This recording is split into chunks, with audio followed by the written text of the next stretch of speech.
George and Sarah took their 2 children to trick-or-treating on one Halloween.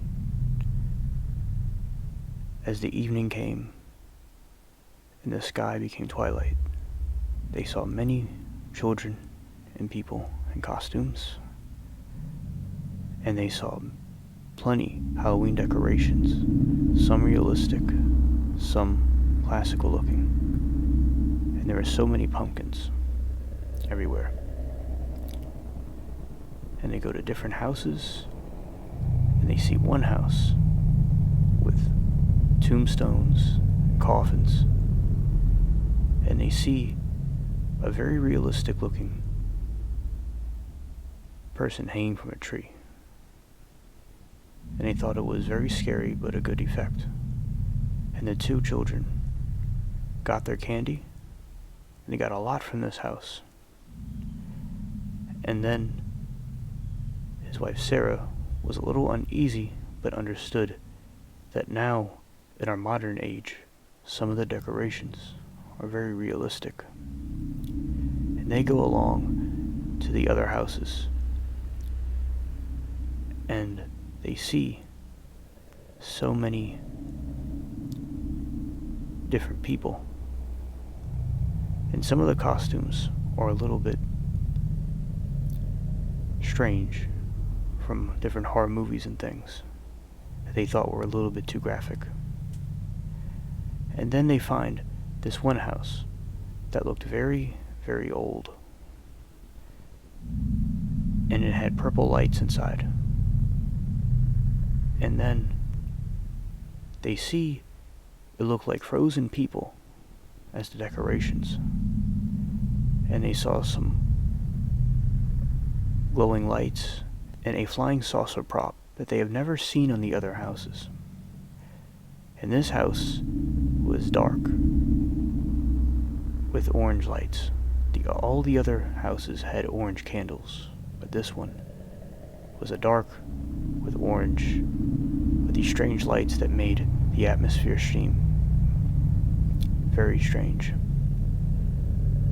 And they come close with their kids because they understand that there could be something going on here.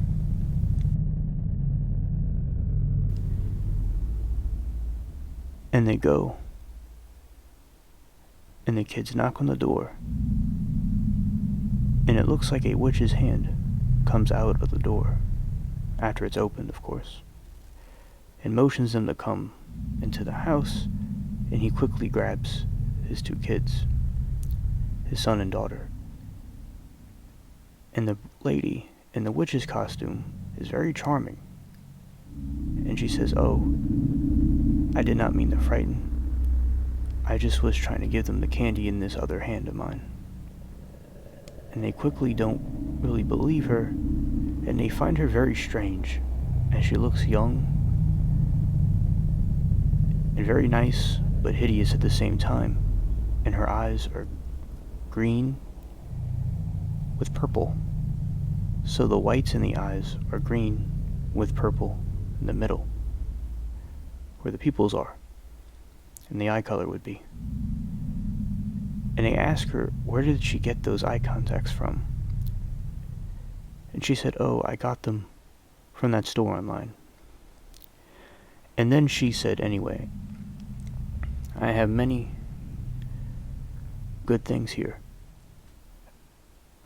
And he asks, "What do you mean good things?" And she has a big bowl of candy. All kinds of strange candy that looks like it could be from out of this world. And some things are glowing in there,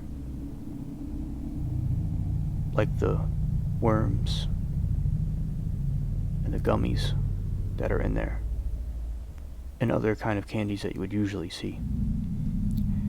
And he notices something on the witch's hat that looks like it's beeping. So what this means is it's a blinking red light. And this blinking red light is very strange.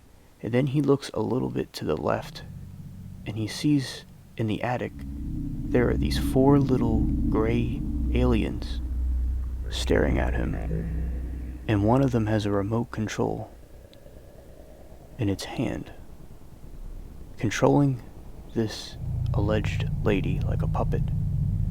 And he realizes that the frozen people in the yard and the spaceship is really an alien invasion of some kind. Because he knows of the conspiracy theories of the aliens, and he understands that people can be influenced to do bad things by demonic entities like this.